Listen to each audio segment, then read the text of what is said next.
Saudara-saudari, Injil kita pada hari ini diambil dari Injil Matius bab 26 ayat 14 sampai 25.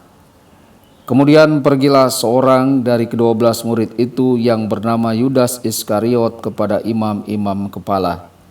Ia berkata, "Apa yang hendak kamu berikan kepadaku supaya aku menyerahkan dia kepada kamu?" Mereka membayar 30 uang perak kepadanya. Dan mulai saat itu ia mencari kesempatan yang baik untuk menyerahkan Yesus. Pada hari pertama dari hari raya roti tidak beragi, datanglah murid-murid Yesus kepadanya dan berkata, "Di mana engkau kehendaki kami mempersiapkan perjamuan Paskah bagimu?" Jawab Yesus, "Pergilah ke kota kepada si Anu dan katakan kepadanya, pesan guru, waktuku hampir tiba. Di dalam rumahmu lah aku mau merayakan Paskah bersama-sama dengan murid-muridku." Lalu murid-muridnya melakukan seperti yang ditugaskan Yesus kepada mereka dan mempersiapkan Paskah. Setelah hari malam, Yesus duduk makan bersama-sama dengan ke-12 murid itu. Dan ketika mereka sedang makan, ia berkata, "Aku berkata kepadamu, sesungguhnya seorang di antara kamu akan menyerahkan aku." Dan dengan hati yang sangat sedih berkatalah mereka seorang demi seorang kepadanya, "Bukan aku ya Tuhan." Ia menjawab, "Dia yang bersama-sama dengan aku mencelupkan tangannya ke dalam pinggan ini, dialah yang akan menyerahkan aku. Anak manusia memang akan pergi sesuai dengan yang ada tertulis tentang dia, akan tetapi celakalah orang yang olehnya anak manusia itu diserahkan. Adalah lebih baik bagi orang itu sekiranya ia tidak dilahirkan." Yudas yang hendak menyerahkan dia itu menjawab katanya, "Bukan aku ya Rabi." Kata Yesus kepadanya, "Engkau telah mengatakannya." Demikianlah sabda Tuhan. Terpujilah Kristus.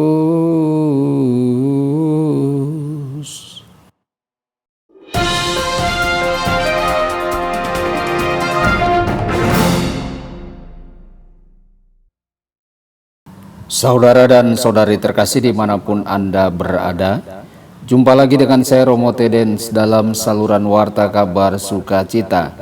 Semoga Anda semua dimanapun berada senantiasa dalam keadaan sehat dan berbahagia. Saudara-saudari, kita sering berpikir bahwa Yudas pasti berbeda dengan para murid lainnya. Yudas jelas lebih buruk dari murid-murid lainnya.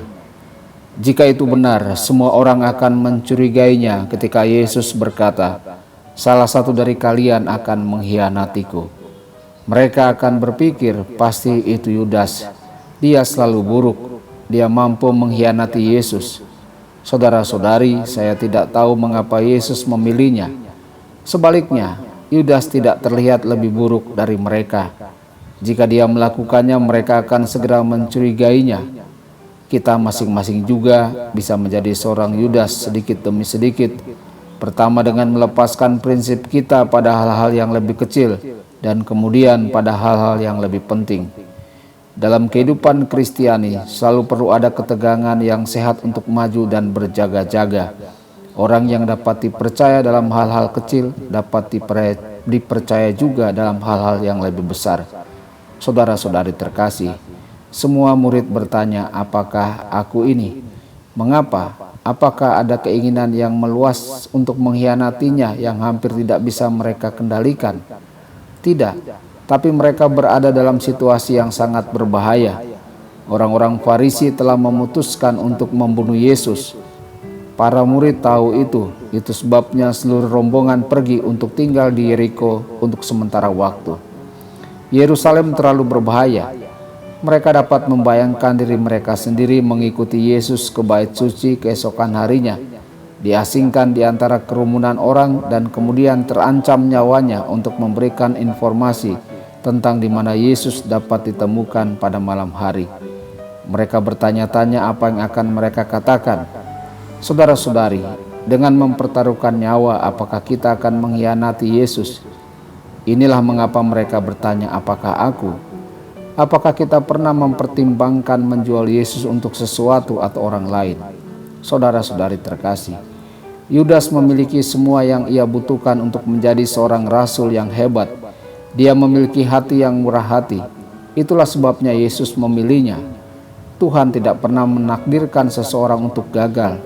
Jadi apa yang terjadi pada Yudas? Pada titik tertentu Yudas berhenti menjalin persahabatan dengan Yesus. Beberapa orang akan menunjuk pada momen wacana tentang roti hidup yang dicatat dalam Yohanes bab 6. Yudas tidak dapat menerima bahwa dia perlu memakan tubuh Yesus dan meminum darahnya. Yesus pasti salah, dan karena itu dia adalah Mesias palsu. Dalam Injil Yohanes bab 6 ayat 64 menyampaikan kepada kita bahwa Yesus tahu siapa yang akan mengkhianatinya. Yesus memberi Yudas kesempatan untuk meninggalkan kelompok para murid dan tetap menjadi orang yang jujur dalam Injil Yohanes bab 6 ayat 67. Sebaliknya dia tetap tinggal menjadi orang munafik, dan kata-kata yang keluar dalam diri Yesus yakni setan, dan memulai jalan yang akan mengarah pada pengkhianatan. Saudara-saudari, semoga kita semua tidak mengkhianati Yesus dengan cara apapun. Tuhan Yesus memberkati dan menyertai Anda semua. Sabda Allah adalah kebenaran. Sabda Allah adalah kehidupan. Mari kita mencintainya, mari kita menghayatinya. Ya Tuhan yang ku muliakan, sabdamu angkat resahku. Mari kita